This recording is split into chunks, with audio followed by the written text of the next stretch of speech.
and Ellie's stunningly sunny Yorkshire wedding was so beautiful that even the groom couldn't contain himself. There's a moment as we walk into the marquee, I did actually turn to Ellie and say, "Let's make babies." But first, he had to marry his Yorkshire Rose in the company of family, friends, children and animals.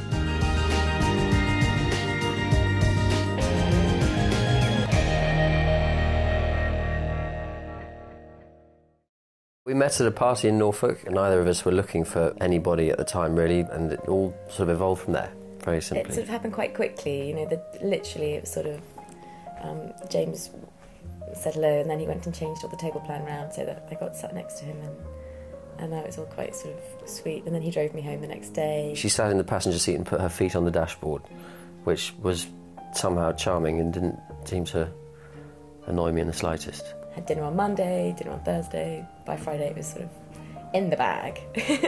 We got kind of serious quite quickly, but it felt really right, and it was just so natural, and it sort of, there was never a moment when you questioned it. Yeah, and then James moved in after about a year, so after about a year you moved into my flat. Yeah, a year and a bit. And that's when it sort of took a different, sort of more serious level, and you start thinking, maybe this is it.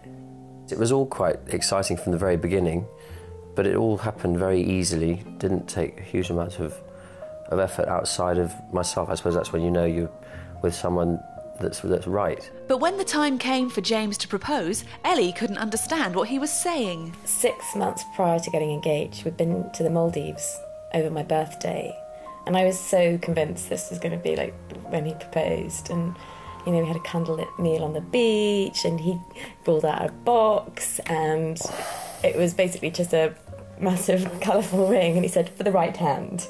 So basically the Maldives wasn't it, and so I was completely sort of like, okay.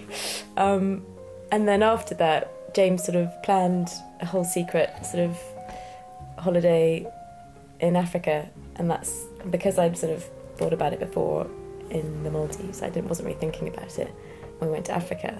After a year of holidays with Ellie second-guessing something might happen, I finally caught her off guard. Yeah, in the bush, in the middle of the bush, in southern Natal. I didn't even know we were going until the day before, and he just sort of cleared it with work. I proposed in Zulu. It was complete and utter surprise. I didn't know what he was saying. I was like, what? I said yes after I worked out what it was he was asking, because he said, "Nicela Mshado," which is, "Will you marry me?" in Zulu. And I was like, what? And he said, "Nicela Mshado." And he said, "It means, will you marry me?" I was like, "How do you say yes in Zulu?" He's like, "I don't know." So he just burst out laughing, and he had the ring, and it was really exciting. It was very exciting. And charming, because there was no phone reception, and we had about 2 days of just us, you know, enjoying it without a single phone call, and yeah, it was no one else knowing. Wonderful. And so, on the 16th of July 2005, at St John's Church, Ranmore in Sheffield, Ellie and James got married.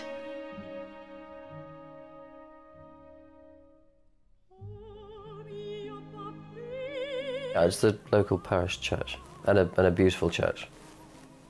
The reception was at my family home, and the church was down the road, basically. St John's, Ranmore, and then Brownhill's Farm.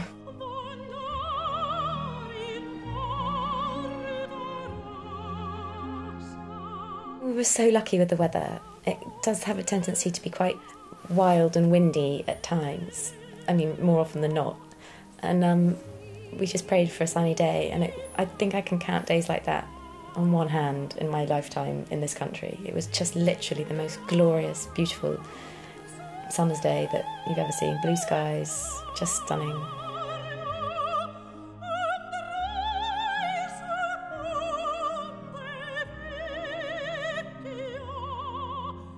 You have to keep yourself half busy, and so it's a mixture of spending a bit of time saying hello and greeting people on arrival, and also getting comfortable with the church and finding your, I suppose, peace of mind.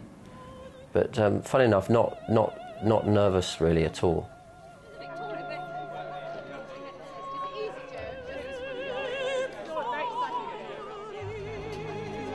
My bridesmaids, my greatest friends of all time, Christina, Natalie and Sarah. And then James's goddaughter and cousin Noémie, who's French, and who, I think she was only sort of 12, 11 or 12 at the time.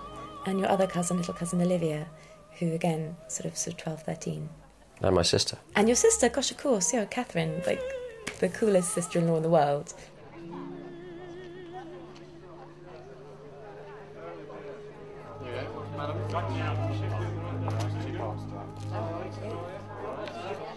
Daddy is so not emotional. I don't think I've ever seen him cry in my life. And he certainly didn't cry on my wedding day. But we were just grinning. You know, it was happening. And I remember squeezing in. We had this lovely old car of your uncle's. I don't know, was it Rolls? No, it's a Bentley. Bentley. And obviously the top was on the way to the church, to room her. And we just had such a love. And yeah, we got there and, oh God, and your heart just goes. His best friends were all sort of on the stairs, you know, ushering and things. And they were like, hey, Els. And it's like, hi, guys. Just like any other day, you know. It's amazing.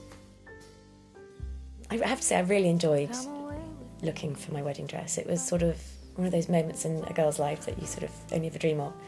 And my mother came down to London, and the two of us sort of had a list of about 4 or 5 designers that we went to see.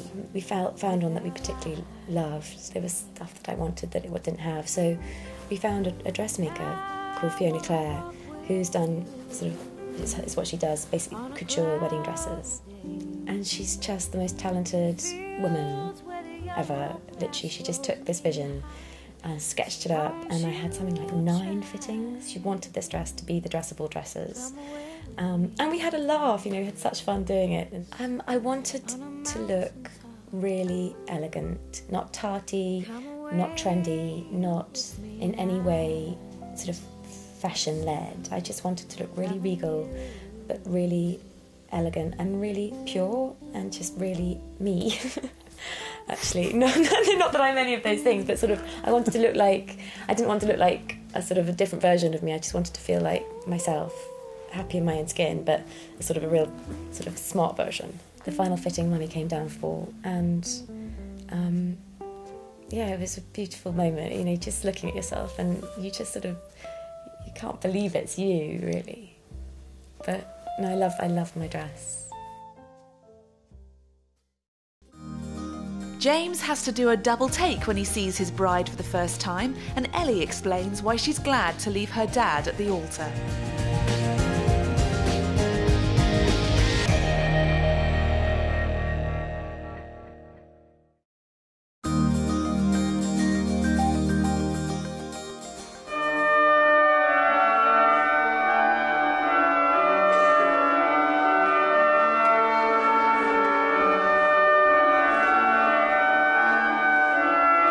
I think the number one rule to anyone getting married in a church is go so slowly up that aisle. And my mother had been practicing it with me for days and days, so you just must go slowly. Because otherwise you're at the top before you even sort of had time to enjoy the moment. You can walk quickly when your nerves are up, and it's just a real level of restraint to keep going slowly. So Dad and I had both been well briefed on that, but it still went so quickly.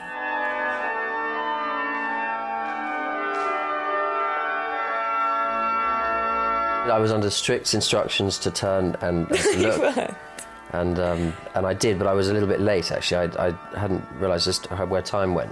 It's very funny on the video. There's a double take moment.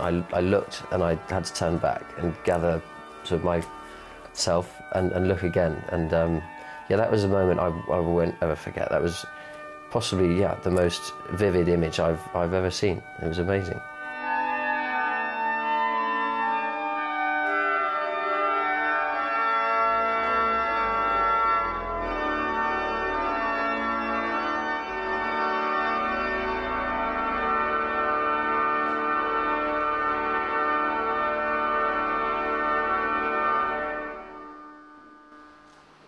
You a very warm welcome to our beautiful parish church of St John Ranmore on this great day when we come together to celebrate the marriage of James and Elizabeth. As we say our canticle together, it's taken from the Song of Solomon. You'll find it there in your order of service. We fell in love with this passage from the Bible that she turned into a canticle, which is she reads one line and then the congregation read the next line. My love, my fair one, and come away. For now the winter is past, the rain is over and gone.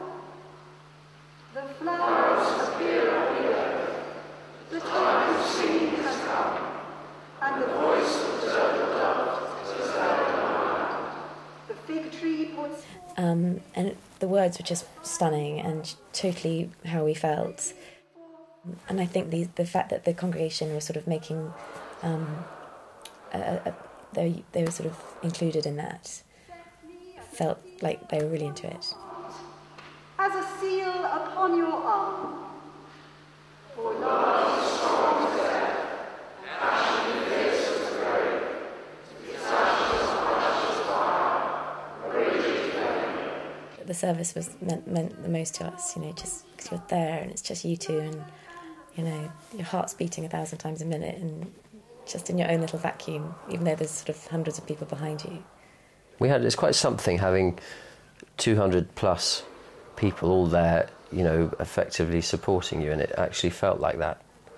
You just feel like there's this energy in the church and everyone's sort of gunning for you and everyone's praying for you and wishing for you and so happy for you. And then your father, obviously, on my left, who gives you away, before he'd done that whole sort of handing over thing, he was my man, you know, and I just never felt so strong, that sort of connection with each other. And I was always giddy, you know, forget the sort of the calm nerves or whatever. It was like, to my dad.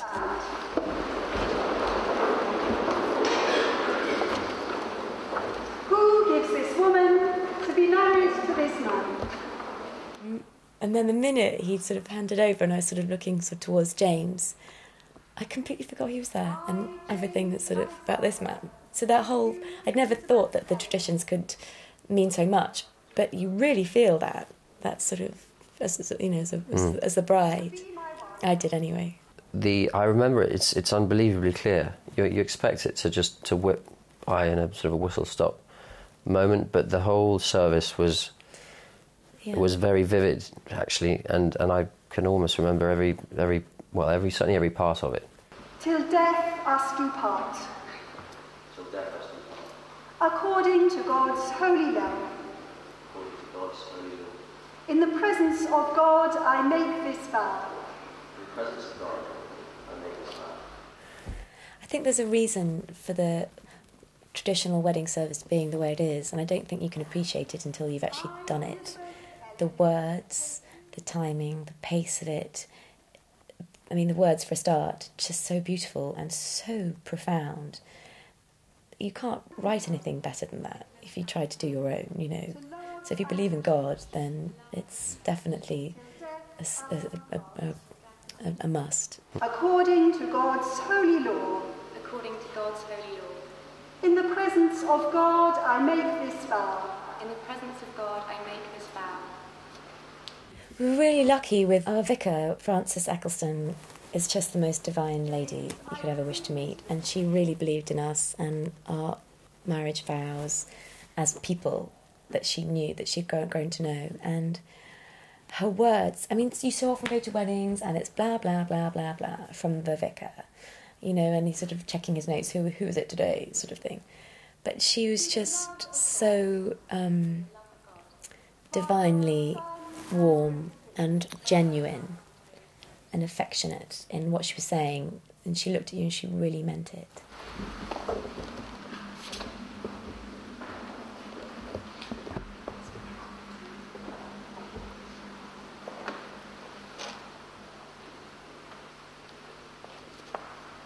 In the presence of God and before this congregation, James and Elizabeth have given their consent and have made their marriage vows to one another.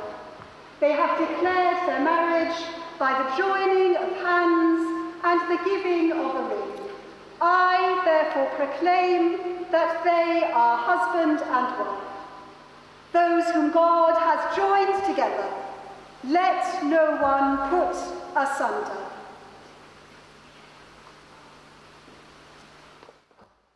She did a great job of bringing the congregation in terms of sharing our vows and also, showing a sign of appreciation, she called it. So there was a clap of hands, which was nice, actually, because, again, it makes you feel like you have the support of all 200 plus people that are there. James and Ellie have made their vows. They are man and wife. Let us congratulate them in the traditional way.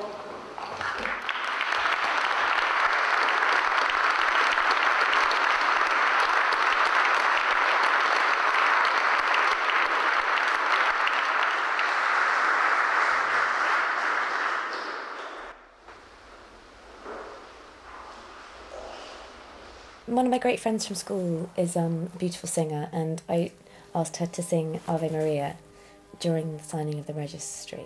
And that was heartbreakingly beautifully sung. I can't tell you, you could have heard a pin drop.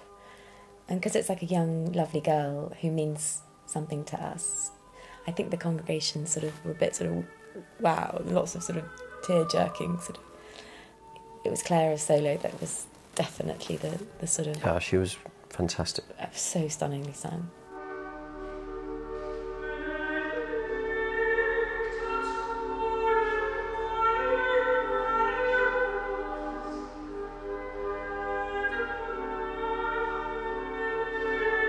And I found during the signing of the registry, that was like the comic relief, in the whoosh, we've done it. And then you sort of have a little giggle and, you kiss your mum and dad and you kiss his mum and dad and kiss each other, and it's like, it was sort of like the cheeky comic, the breather in the middle of it, which was sort of really nice, before you then, belt out some old hymn before parading up the aisle again.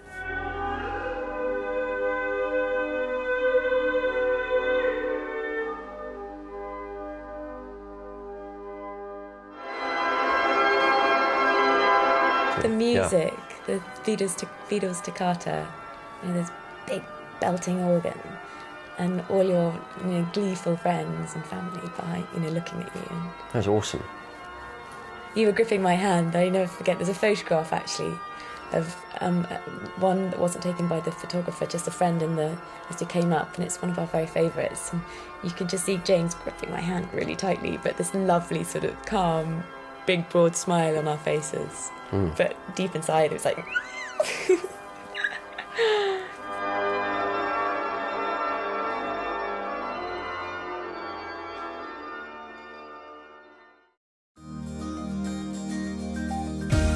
You know what they say about children and animals, but both play a special part in Ellie and James' reception.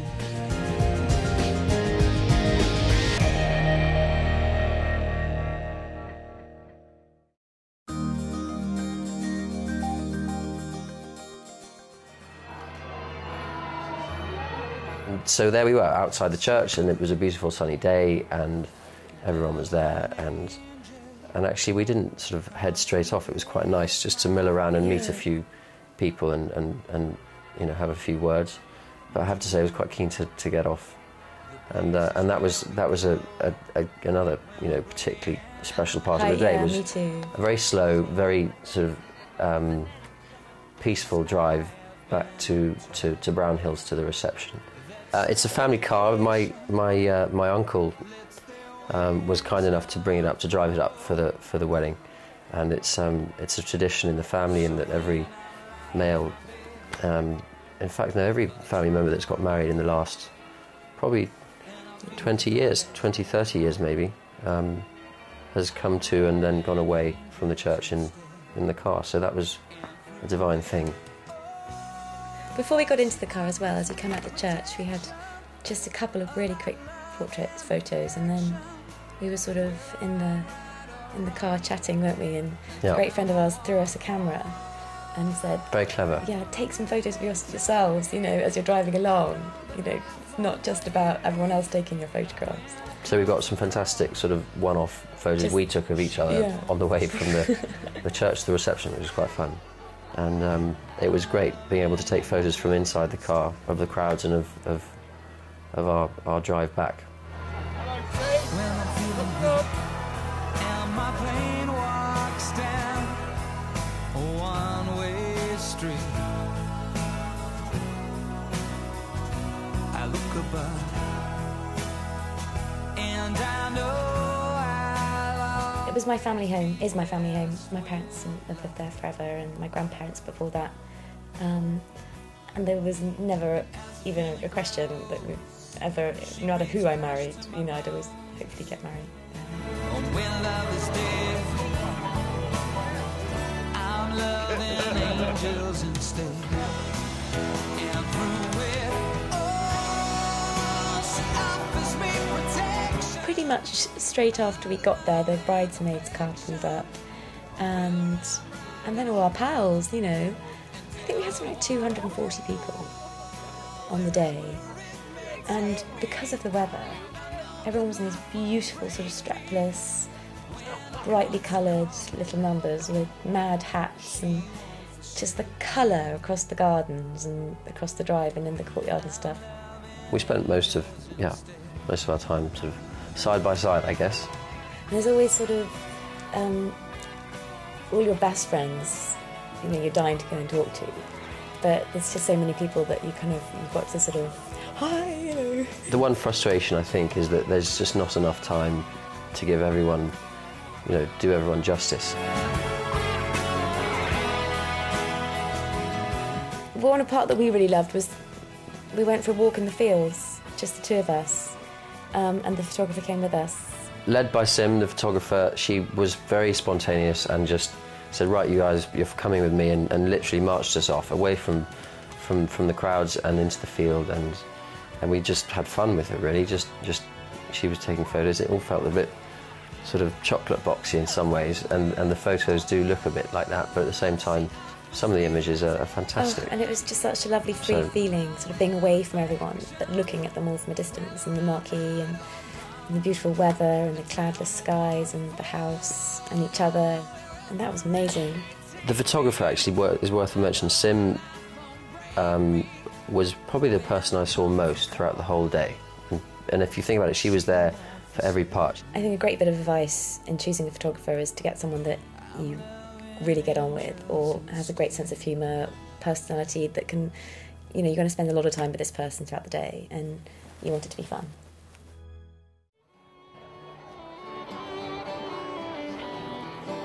There's a mixture of dogs. Everyone brought their dogs. Your uncle's dogs, my dogs, mum and dad's dogs. And there were lots of children as well. James's younger side of his family. Very keen to not exclude anyone, particularly, little children. I think at the end of the day, a wedding is a big family day, so it makes perfect sense to have everybody there. And it was divine. The little cousins and children from other guests all collected and had a sort of a teddy bear's picnic up in the top corner of the garden, which was terrific.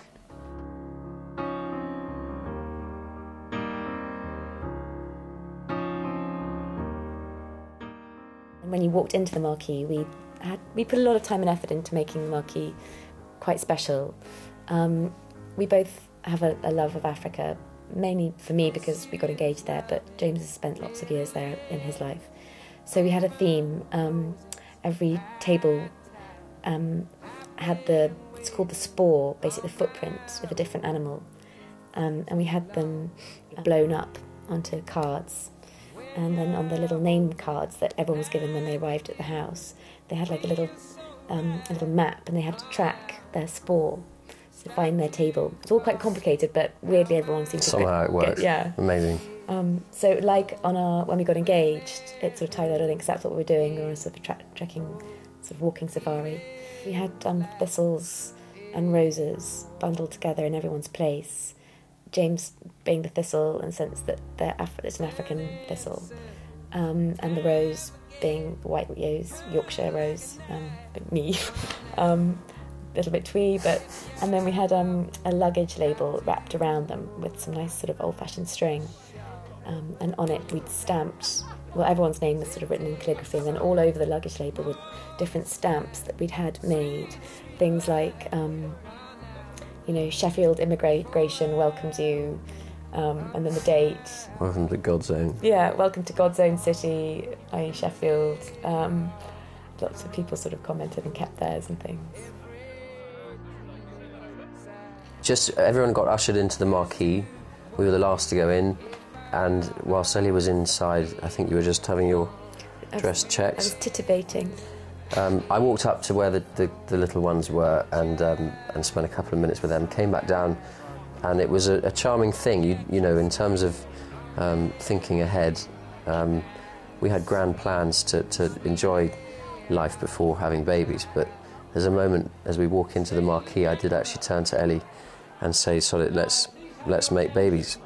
And will you please give a warm welcome in time-honoured fashion to the bride and groom, Mr. and Mrs. James Deal. At this moment when you're trying to be really sort of composed and together, and everyone's sort of clapping, Mr. and Mrs. James Deal, and blah, blah, blah. And he's like telling me he wants to sort of start a family straight away.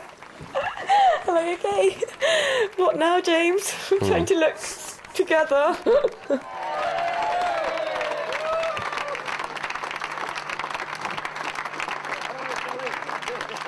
Probably the second most amazing thing of the day for me was my dad's speech. He's certainly not renowned for making good speeches. Let's leave it at that. So I think his first lines in it were something like, "This is the moment my family's all been dreading." Literally, I was like, oh my God. That the family have all been dreading.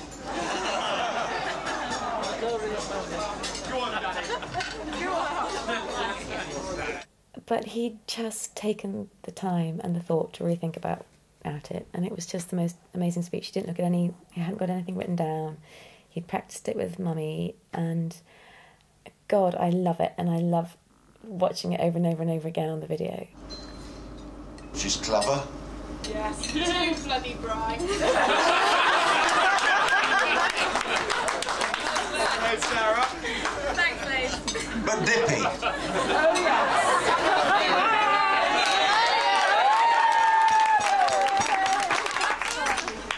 Gregarious, but loves to spend time alone. Tenacious, but gentle. A good organiser, but always losing and misplacing things. It was just the mixture of sort of, he just got me down to a T, and really that's what Father Bride does, is sort of sum up his daughter. But he enjoyed it, he seriously enjoyed it as well. He really enjoyed saying it. He's like which is having quite a laugh. important, I think. Yeah. More than I did. So I'd like, just to conclude,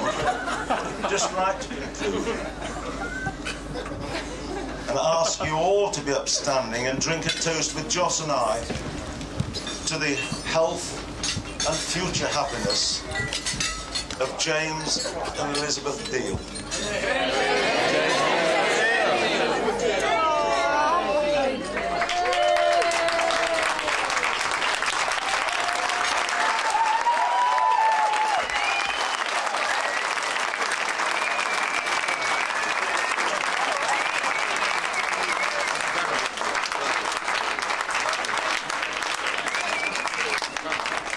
Ladies and gentlemen, now it's the turn of my nephew, my godson, and the groom, Mr. James Alexander Deal.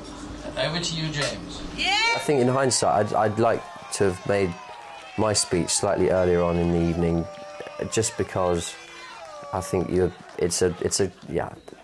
not many grooms look forward to that part of the day, I wouldn't have thought. And nice perhaps to have got it out of the way a little earlier. But actually, I have to say, I enjoyed it in the end, and you sort of fall into your stride. I went on for far too long.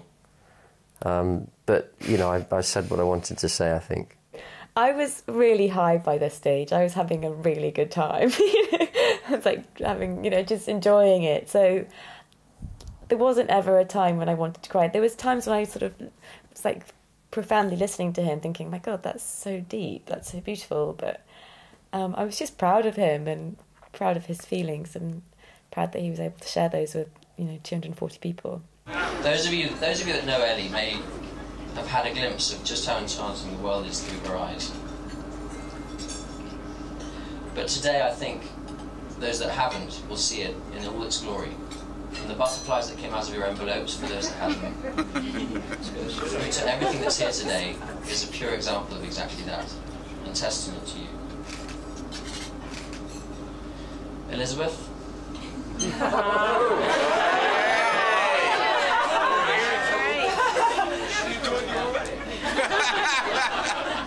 You're in trouble, darling.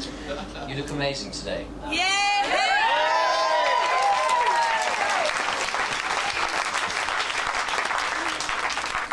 Every day I wake up to the surprise of forgetting just how beautiful you are, but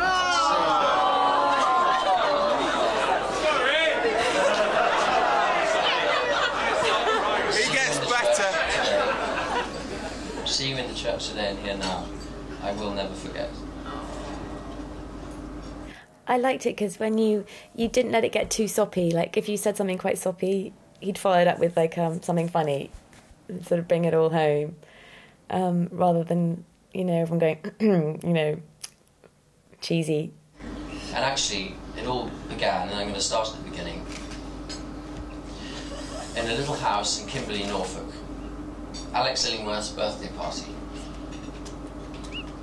People arriving, doorbell rings. I answer it. Two blonde things standing on the doorstep. My first thought, and I do remember it very well, she definitely looks like trouble. It was Alice and her friend Ellie. I'm not going to walk you through how the evening unfolded. But the point is that, for some reason, we sat next to each other that night, and we didn't part company all night, or should I say evening.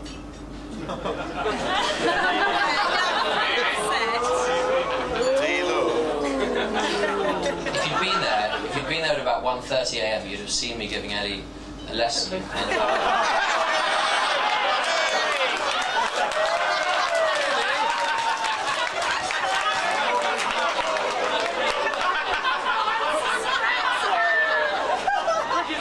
A lesson in how to ride the Cresta run.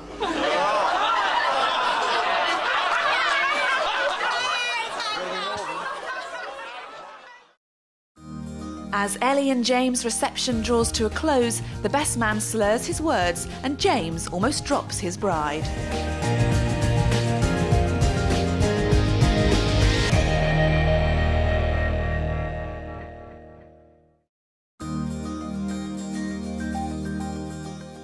People keep asking me if I'm nervous today, and I've been for 4 peas already. We were giggling away, having a right old chat at the point where actually, during your brother's speech, I got really told off afterwards by my mother and friends saying, you were talking through the whole thing. I said, no, I wasn't. And actually looking back at the video, I was just chatting away, listening to a thing. I think I drank too much. No. Very good words, very straightforward words, very true words, and very like him, really. And no, I thought it was fantastic. I thought he did a great job. I'm a bachelor myself, so I'm not well placed to wax lyrical on the joys of married life. But it seems that neither are many husbands. Seriously, however, I have done some research. I have done some research on this, and it seems that most of the married men I have talked to agreed. So, Ellie, I would like to ask you to put your right hand on the table. Properly, on the table. Right hand. Good. James, could you now put your left hand on top of Ellie's? Very good. James, just remember that this is the last time you will ever have the upper hand.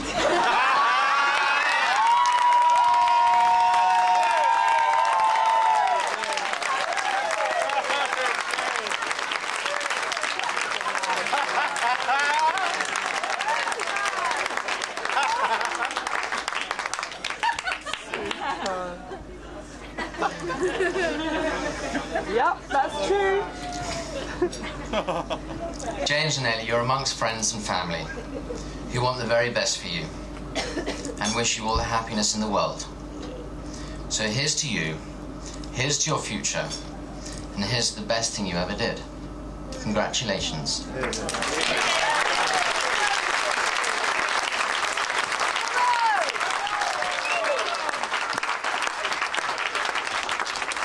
To Eames and Jelly.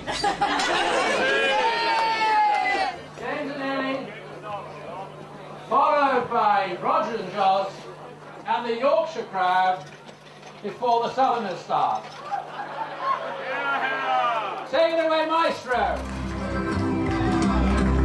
The first dance was quite nerve-wracking. Really nerve-wracking. I was more nervous about that than lots of stuff. Yeah, no, that's true.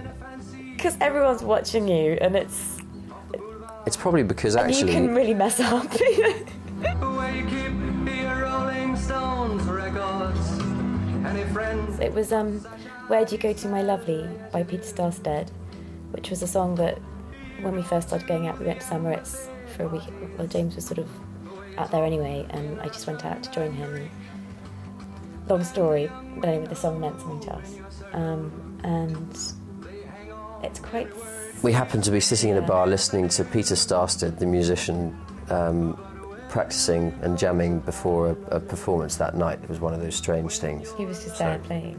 And so the song meant something because of that, and that's why we had it as our first dance. Yeah. It's a strange song, probably. It's not got like happy meanings to it, but the music itself is really pretty. Qualifications you got from the Sorbonne and the painting you stole from Picasso. Your loveliness goes on and on, yes it does. But when you go on your summer vacation. We practiced dancing around this living room a couple of times before, but nothing more than that. I nearly dropped you at one point. Yeah, the dance floor was pretty slidey. And even some and when the snow falls, you're found in St Moritz with the others of the jet set, and you sip your Napoleon brandy, but you never get your lips wet. No, you don't. Won't you tell me the thoughts that surround you? 'Cause I can look inside your head. This band, I think it was like a 12-man band, sparked up the most amazing live music, and the dance floor just erupted.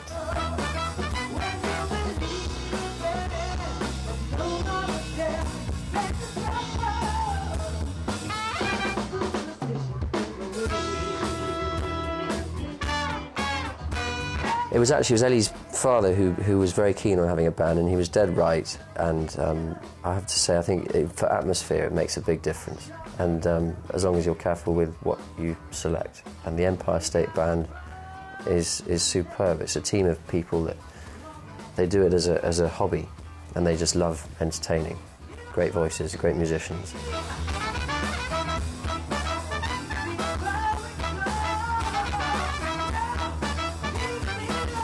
I think that's worth mentioning. I think 240 people was a touch too many. I think somewhere around 200 has got to be the max, simply because you can't see everybody. It's a pity in some respects. I had two bits of advice. One's vain and one's really profound. The vain one first, get your teeth whitened. Wonderful piece of advice was given that was to write a diary a day or two after the wedding day. Both of you write your own account of it, from the start to finish. And at the time, it's quite a long sort of you writing and writing. But you read it again a year later, and it just brings all those memories back, and it makes all the hairs on your body stand on end. You can just close your eyes, just because it's your own version of it. It's not the video, it's not the photos, it's your own personal account, and it's very evocative. I didn't actually get changed. I wanted to go off in my wedding dress. I know lots of people like to get changed and things in a going away outfit, but this was my gown of all gowns. I'm going to wear it. And I really wanted to we got all the crowds together around the car. We had this little MG. Actually, that was a surprise. I didn't even know that we had that car. And I tipped the sound guy to play really loudly after everyone was there. I wanted to make a bit of an entrance, like one final goodbye. I think it was Start Me Up, that Rolling Stones song. It's all quiet, if you come away from the marquee and you go up to where the car is, it's quiet and cold and dark. And I was like, well, where are they? And then just literally bang, doodle-doo, and this music came out of nowhere. And then the doors opened, and it was so fun. I loved that bit.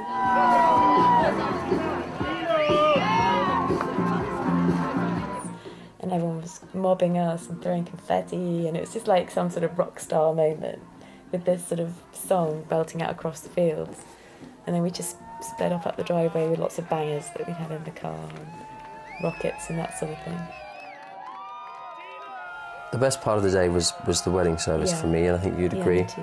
And we talked about that more than anything in the aftermath, the immediate aftermath. Just, oh my God, wasn't that just the most amazing feeling when you're up there saying your vows and you can feel all the congregation behind you and your friends and your family, and that big feeling in that church that will stay with you forever.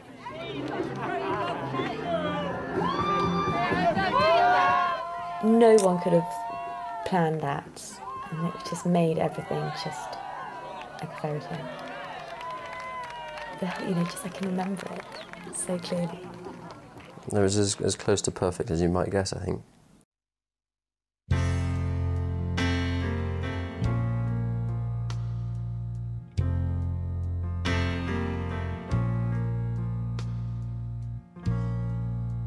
Just a perfect day.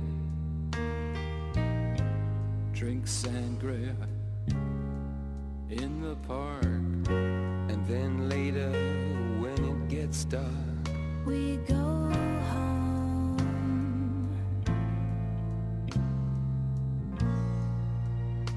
Just a perfect day.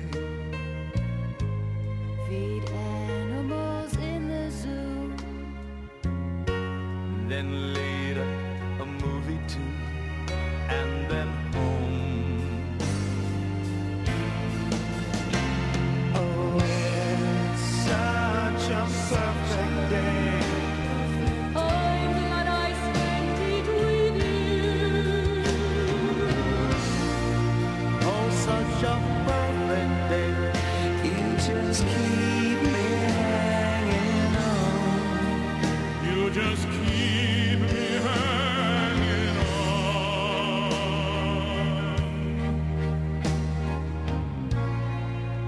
Just a perfect day.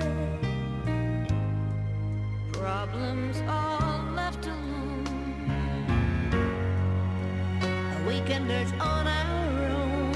It's such fun.